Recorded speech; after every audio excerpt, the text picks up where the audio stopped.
Welcome back to the shop. I'm Jason, and right above me here is Project Bad Decision.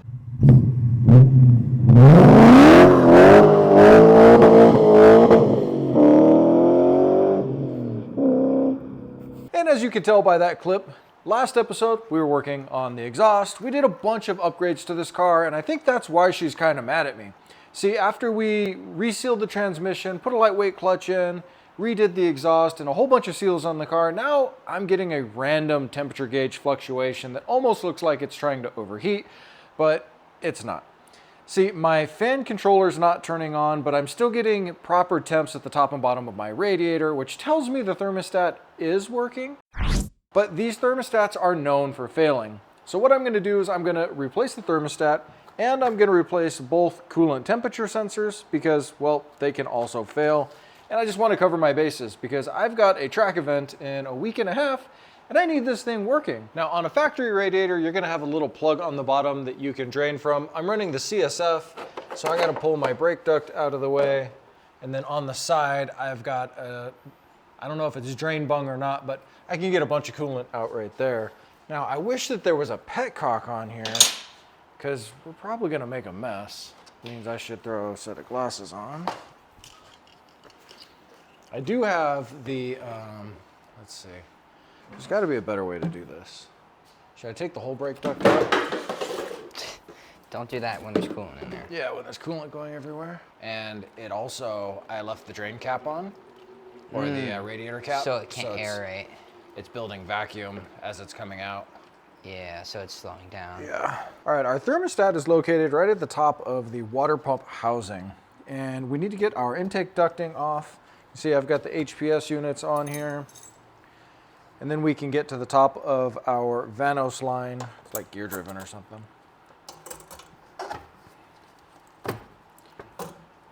All right, here is our thermostat housing in full view. These are our Vanos lines here.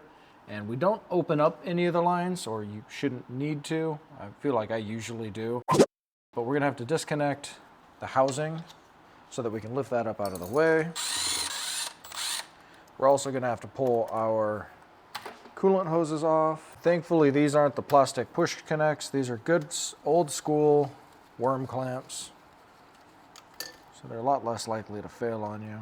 Make sure you have your drain buckets down below just in case you didn't get enough coolant out. If your hose is really fond of staying in this position, use a nice dull pick.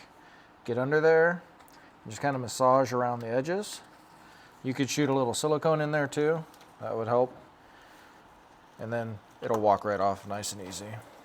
You can see, even by unbolting this, you get almost no movement out of it. So I'm gonna wind up taking this line off because it'll also make getting the sensor off much easier. These sensors can be where you have a problem, and I'm just now noticing a little crack in the sheathing on the outside. I wonder if the wiring is giving me any issues. So I was also getting a check engine light for fault code 69, coolant engine temperature implausible, which means it's seeing a variance between the two sensors that don't make sense, or it's seeing this as like negative numbers, which if the oil temperature and the coolant temperature aren't within a certain degree of one another, the engine computer is going to get a little bit pissed and confused. Went ahead and I threw the screws back in to break this guy free because you don't want it moving all over the place. You should get new crush washers. Obviously in this case, now that I'm thinking through this as I'm doing it, I don't have them, but I think it'll be okay. You know what they say about butts. Everybody's got one, they all stink. So what are you gonna do? Let's take the line off the accumulator too. May only have one belt, but I don't want that one belt getting all greasy. Put all that yummy Ceratec in there. Oil's beautiful. Now for our thermostat, we've got our 3 bolts here, and then we've got 3 hose connections in the back via the O-rings. So those are definitely gonna be a mess. I did change out this thermostat back in like 2017. Pretty sure 17 or 18, I put a water pump and a thermostat on it.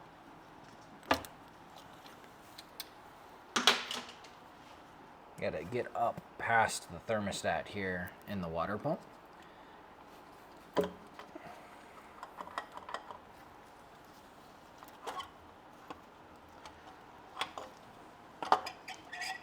No, there we are. Just gotta get the O-rings to unseat.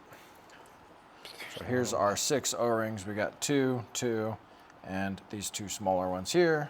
Okay. And then there's our thermostat. The way this guy works is when you look inside there, you see how the thermostat is covering the openings. As it heats up, the spring moves, it allows the thermostat to open, and it allows the coolant to then flow into these guys and through. I was using a little bit of emery cloth to sand down my surface here. Then I want to suck all the moisture out of our bolt holes before we try to go back together. Also blow those out just so that we're not compressing any moisture down in there.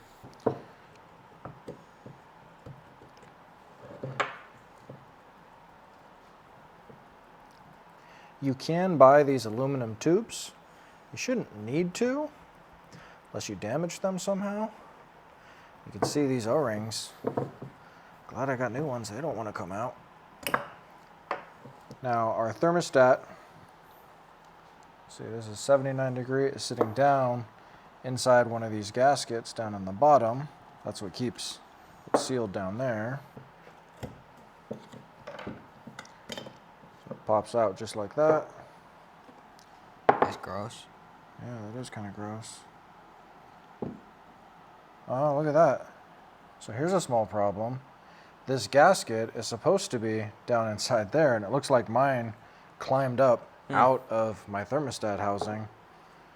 It's supposed to be down like this. It's supposed to stay down there. It's supposed to stay down there. So I wonder if that was causing some issues. Yes. Yes, it was. Makes sense. Do we have a pot that your mom won't kill us if we boil this in? We've got some jars that might fit in. Yeah, then we could put it in like a double boiler and test it. Yeah. I'm gonna go with hopefully this one is good.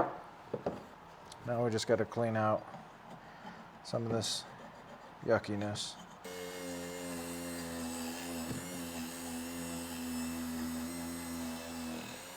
Well, I'm glad I ordered a new thermostat seal because like we saw, the old one came out stuck to my unit, and I can see the old indentation or the movement ring of where it was operating normally before, and then somehow it popped off and wound up there. So I'm glad I didn't just replace the sensor or think that it was the wires, because this definitely could be causing us some issues with binding or potentially with it just always bleeding by and the cooling system running cold.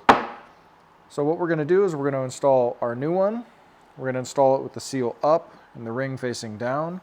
And I'm using a 66 millimeter drive ring from my Vivor kit here. Now, because that one did come off, what I'm going to do is I'm going to add a little bit of sleeve retainer to the outside of mine. Maybe I'll put it, I'll put it on the outside of this guy. That way I can let that set and hopefully it won't pop out. Now, the next guy is going to be kind of in a mech of a hess trying to take it out, which would probably be me anyhow. But hopefully that'll keep this from happening again. Yeah, I don't know if this stuff will work with coolant flowing around it or not work or what, but I figure it's better that this thing sticks in place than pops out like the old one did. Gonna have to have a long conversation with the dimwit that installed this last time. Good thing I'm so comfortable talking to myself. Somewhat lined up down in there. I can see the Permatex coming out the side. See the little green ring? Hopefully that means it's going to seal this time and stay in place. This first install, I'm just going to throw a little O-ring lube on here as it slides down through. There it is. Just had to get the right angle on it. Just get the right angle. Now technically you shouldn't need any Permatex or RTV or anything on this because this rubber ring is what's causing the seal. But I noticed a little bit of porosity on the top of my water pump housing. So just to be on the safe side, I'm gonna add a little black RTV to it. So for our O-rings on our pass-through tubes here, I'm just throwing a little bit of O-ring lube on there because we don't want these guys pinching. And unfortunately for my center O-rings, somehow I got the wrong one, so I'm gonna have to reuse these. So I'm gonna throw a little bit of RTV on those, just because they're slightly flattened out. They're actually in really good shape, and in all honesty, all 6 O-rings were in great shape. I even checked through 2 different O-ring boxes and a bunch of spare parts from old cars, and I don't seem to have those. So sometimes you got to do what you got to do with these O-rings. They're a perfectly snug fit. You want to roll them in. And there's a couple ways we can go about this. We can put these in there first or put them in here first. We're going to try in here first. There's some lube back here too, because really don't want broken O-rings. Couldn't already tell. Getting some RTV on the thermostat. I see that. It'll work. There it is.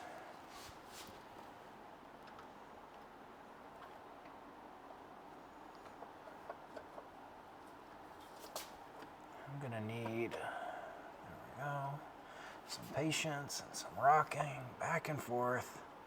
I felt that right side, left side, and the middle just dropped in. So now we'll line up our bolt holes and we'll be ready to move forward. Now I'm going to, this is actually set to 11, not because that's the torque spec in the instructions, but that's because that's just the size of these bolts and about what I torque these to.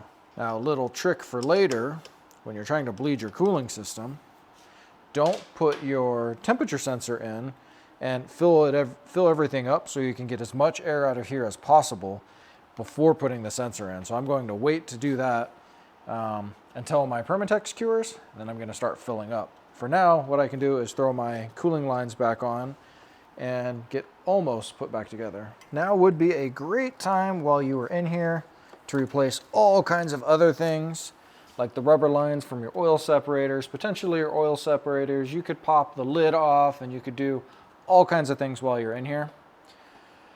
That is a major rabbit hole on this car, so I'm just gonna warn you on that. As soon as you start pulling the plenum off and touching things, it's all downhill. Like probably hundreds into the thousands of dollars downhill. Just fair warning. These cars are amazing until you have to buy parts for them. BMW has their standard BMW tax for parts, and it would seem, and y'all correct me in the comments if I'm wrong here, but it sure seems like BMW has a "we don't want old cars on the road anymore" tax. We want you to buy our new crap. It seems like that tax is getting worse and worse and worse with these parts. But it could just be me. Again, correct me down below if I'm wrong here, because I do love my old cars. I've got this is my 02 M5, I've got my 02 540. My wife's car is a 2016, which in reality to today's cars is kind of old. And it's, I mean, everybody's driving around with car payments. So now I'm gonna wait until I fill it up, let that Permatex set, and then we'll bleed it. Now, like we talked about yesterday, there are a couple things you can do on these cars to try to not have a bunch of air in the system. First thing that I did was I lowered the car down on my little mini ramps here. I have to use these to get on the lift in the first place. That gets the nose of the car just slightly higher. The next thing I did was I left my coolant temp sensor out so that any air can bleed out right there. The housing does have a tiny, tiny little bleed hole in it to allow air to come up through, or allow liquid to come up through, pushing the air out. And then the best thing that you can do is use a vacuum filling system. I have one, but my cap doesn't fit this custom expansion tank for some reason. I don't really feel like modifying or playing with it, so I'm just gonna go old school and fill it up slowly. And because I'm putting coolant in that I captured yesterday, just in case any little pieces of dirt or debris fell down, I'm gonna use this paint filter through a funnel, and that'll capture anything that's gonna be an issue. Bubble, bubble, bubble.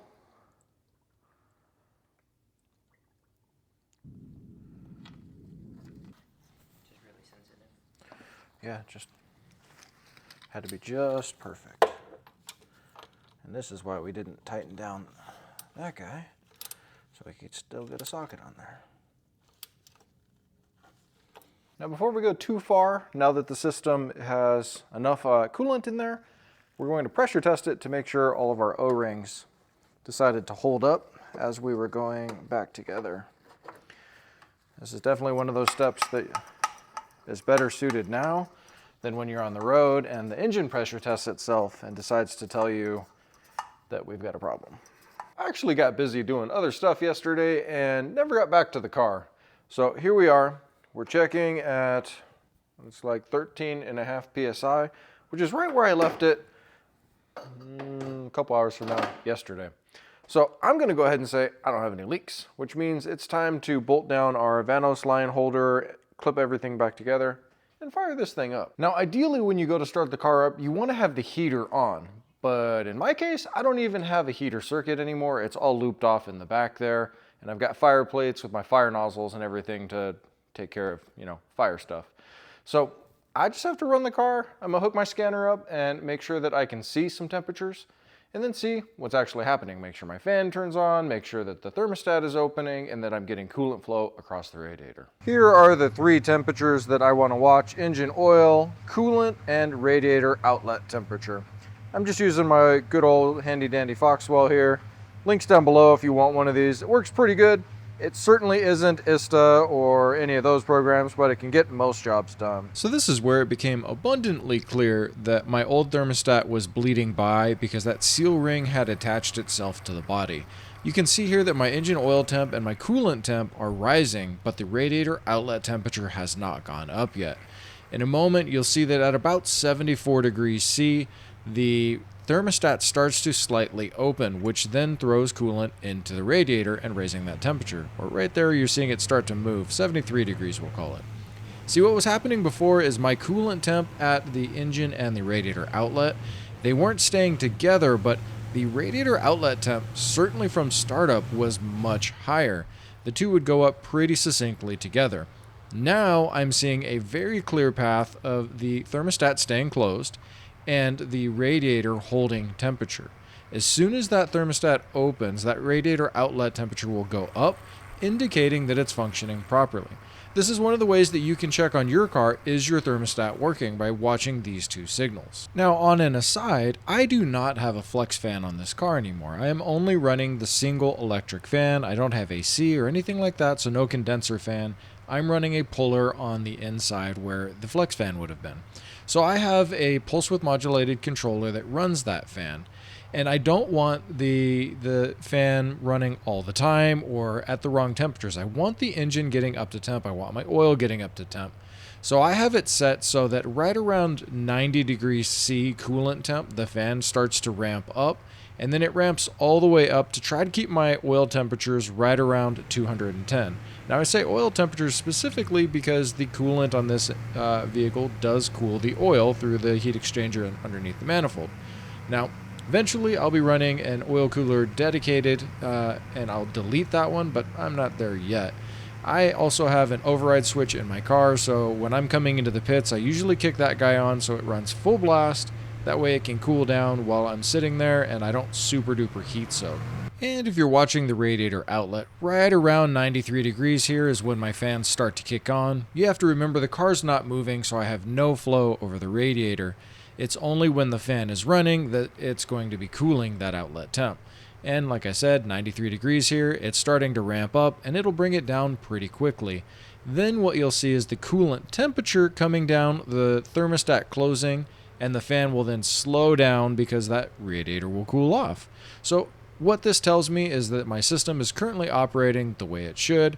Now I need to get it out on the track and really put it to the test with some heat and some movement and see if I'm running into any overheating, underheating. Like if the car's running too cold, that's not good either. We gotta make sure it's running right where it's supposed to. And with that, it's time to get the M5 out of the shop and the next project in. I'm gonna be working on my dad's truck, cleaning up his headlights a little bit, and then probably about soon going to be pulling the 540 in to do all the same work I just did on the M5 underneath with the transmission and the clutch and the headers, and well, I'll be installing headers on the 540, but lots of stuff to come on the channel. Like, subscribe, comment, hit up my affiliate links down below. It really helps support, keep things going. And if you're interested, join the channel membership for early access and shout outs here at the end of the video.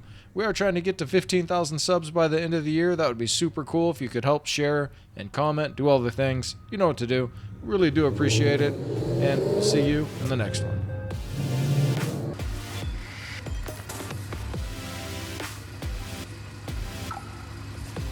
You got lots of space. Okay? Keep going. You got lots of space. Forward. Good.